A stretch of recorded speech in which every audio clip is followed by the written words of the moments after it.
DNA मित्रों, अब हम ऐसा समस्या का विश्लेषण करने जा रहे हैं जिसे आप देख तो रोज रहे हैं, लेकिन उस पर आपका ध्यान शायद ही जाता होगा। इस समस्या पर सवार भी हो रहे होंगे, लेकिन इसका एहसास शायद आपको हो नहीं रहा हो।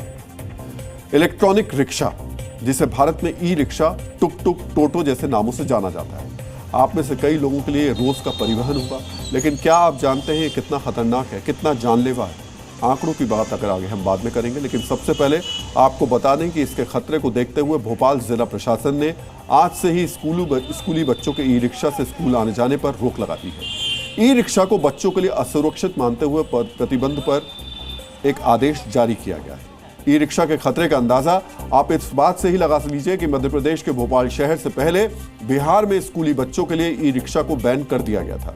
इसके अलावा छत्तीसगढ़ और राजस्थान के कुछ शहरों में भी स्कूली बच्चों के लिए ई रिक्शा बैन है। सरकार और प्रशासन ने बच्चों की सुरक्षा को देखते हुए बैन तो लगा दिया, लेकिन इन आदेशों का कितना पालन होता है उसकी बानगी आज भोपाल में ही देखने को मिल गई। आज बैन के पहले दिन ही नियमों की धज्जियां उड़ाई जा रही हैं।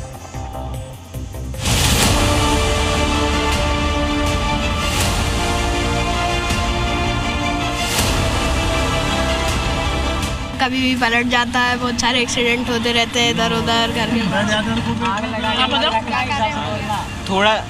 थोड़ा रिस्की तो लगता है। अच्छा, ई रिक्शों में बच्चे सेफ नहीं रहते भाई, हर किस्म का इंसान पड़ा हुआ है इसमें। हाँ। 5 उंगलियां बराबर नहीं है कोई।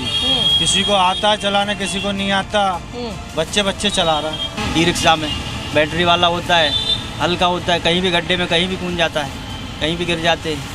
इस वजह से सरकार ने बहुत अच्छा फैसला लिया है। स्कूली बच्चों के लिए भी बहुत परेशानी होती है, क्योंकि वो गाड़ी जरा में पलट जाती है, तो अपन कहाँ तक संभाल लेंगे। बच्चे इधर से उधर होते हैं, उसमें इतनी सपोर्ट वाली गाड़ी नहीं है वो। यहाँ ई रिक्शा चालकों के साथ साथ बच्चों के पेरेंट्स को भी ये समझने की जरूरत है, ये नियम कानून यूं ही नहीं बनाए गए। आंकड़े इस बात की गवाही देते हैं कि ई रिक्शा न सिर्फ असुरक्षित है बल्कि जानलेवा भी है।